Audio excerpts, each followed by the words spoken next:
આમાંથી કઈ બીડી હારી એ છે કઈ સમજાતું નથી. શું કરસ ભાઈ? અરે ભાઈ આમાંથી હારી બીડી ગોતું હું. હા તો આમાંથી હારી બીડી મળશે તો ખરાબ બીડી ફેંકી દઈશ? અરે ના ભાઈ, હવે આમાંથી હારી બીડી નીકળશે ઈ પી જઈશ ને આમાંથી ખરાબ બીડી નીકળશે ને ઈ પી જઈશ. આ બધી બીડી તારે પી જ જવાની છે તો આમાં હારી કે ખરાબ હું કામ ગોતે?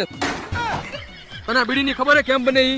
ના ભાઈ. આ બીડી હાથથી બને. ફૂંકાઈ ગયેલું એક પાંદડું હોય અને એક ચપટી તમાકુ હોય અને જરાક એવો દોરો હોય. હા તો એવી રીતના બીડી બને એમ ને? હા, અત્યારે 50% માણસોની આનાથી હવાર પડે છે. સમજેશ ને તું? હા સમજી ગયો ભાઈ. હજી બીડીનો ઇતિહાસ કે મને? જે લોકો બીડી પીતા હોય ને એના ઘરે રાત્રે ચોર નો આવે, કેમ કે એ લોકો આખી રાત બીડી પીને ઠોઠો કરતા હોય. હા ઈ વાત સાચી હો. અને હાંભળ ભાઈ, બીડી પીતા હોય ને એ લોકો ધીમે ધીમે મરે, કેમ કે બીડી હે સ્વર્ગની સીડી. તો સિગરેટ? સિગરેટ સ્વર્ગની લીપ, પીધા પછી સીધા ઉપર. અને બીડી નો પીવે, બીડી પીવાથી કેન્સર થાય. તો નથી પીવી ભાઈ. અને બીડી ફેંકવાથી નુકસાન થાય 25 રૂપિયાનું. નુકસાન થોડું કરાય.